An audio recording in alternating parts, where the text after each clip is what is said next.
Hi, இன்றைக்கி நம்ம அவியல் செய்ய போகிறோம். அவியலுக்கு வந்துட்டு எவ்வளோ காய்கறினாலும் போடலாம். தண்ணிக்காய், மாவுக்காய் இது எதுவுமே போடலாம். இன்றைக்கி நம்ம ஒரு 7 வகையான காய்கறிகள் போட போகிறோம். ஒரு பேன் எடுத்து அதில் கொஞ்சம் எண்ணெய் விட்டு அதில் நான் கத்திரிக்காய், வாழைக்காய், கருணக்கிழங்கு, அப்புறம் கேரட் சேர்த்துருக்கேன், பீன்ஸ் சேர்த்துருக்கேன், முருங்கைக்காய் சேர்த்துருக்கேன். நீங்கள் இன்னும் உங்களுக்கு என்ன காய்கறி தேவையோ அது சேர்க்கலாம். நான் இதில் இது மட்டும் சேர்த்துருக்கேன். எல்லா காய்கறியும் நீளமாக கட் பண்ணி வச்சுக்கோங்க.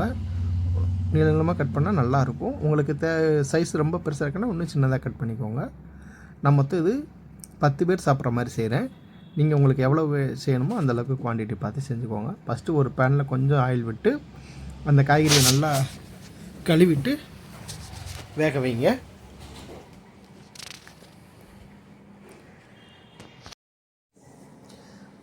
ரொம்ப நேரம் எண்ணெயில் வேக வைக்காதீங்க, அடி பிடிச்சிடும். இப்போ தண்ணி சேர்த்து வேக வைங்க. தண்ணி சேர்த்து நல்லா மூடிக்கோங்க. தண்ணி சேர்க்கும்போது இதில் கொஞ்சம் மஞ்சள் தூள் சேர்த்துக்கோங்க. நல்லா வேகட்டும். மறுபடியும் மூடி போட்டு இது பண்ணுங்கள். தண்ணி அளவு தேவையான அளவு பார்த்துக்கோங்க. காய்கறி ரொம்ப தண்ணியாச்சுன்னா ஒரு மாதிரி குழஞ்சிடும். அதனால் அளவு பார்த்து ஊற்றுங்க. இந்த டயத்தில் நீங்கள் உப்பு சேர்க்கலாம். இது காய்கறி வேகும் போதேவும் உப்பு சேர்த்திங்கன்னா காய்கறியோட உப்பு நல்லா சேர்ந்து வரும். ஒரு மூடி போட்டு நல்லா மூடி வச்சுக்கோங்க. ஒரு 5 நிமிஷம் நல்லா வேகட்டும். இப்போ அவியலுக்குரிய மசாலா ரெடி பண்ணலாம். ஒரு கையளவு தேங்காய் பொடியாக வெட்டிக்கோங்க. கொஞ்சம் சின்ன வெங்காயமும் காரத்துக்கு தகுந்தாப்பில் பச்சை மிளகாய் சேர்த்துக்கோங்க. கொஞ்சம் சீரகம் சேர்த்துக்கோங்க. இதுதான் இதோட முக்கியமேவும். இதை நல்லா கொரப்பாக அரைங்க. ரொம்ப நைஸாக அரைச்சிடாதீங்க. கொரன்னு இந்த மாதிரி அரைச்சிக்கோங்க. இப்போது பாருங்கள், நல்லா தண்ணி ஒரு கொதி வந்திருக்கும். கிண்டி விட்டுகிட்டே இருங்க. தண்ணி இருக்கான்னு பார்த்துக்கோங்க. தண்ணியில் நல்லா அடிப்பிடிச்சிருச்சுனாலும் அது அடிப்பிடிச்ச ஸ்மெல் வந்துக்கிட்டே இருக்கும்.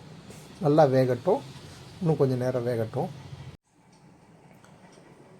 இப்போ இது ஓரளவுக்கு நல்லா வெந்திருக்கு. நல்லா கிண்டி விட்டுக்கிட்டே இருங்க. உங்களுக்கு எவ்வளோ வேகணும்னு சொல்லி நீங்கள் அடிக்கடி செக் பண்ணிக்கோங்க. ரொம்ப குழஞ்சிருச்சுன்னா அது ஒரு மாதிரி ஆகிடும்.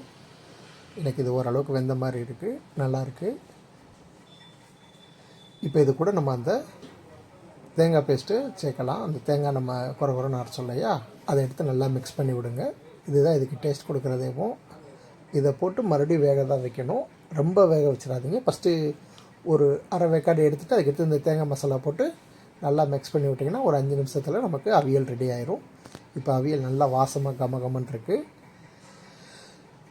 அவியல் ரெடி ஆகிடுச்சு. நல்லா வெந்திருக்கு. இதை தாளித்து விட்டுறலாம்.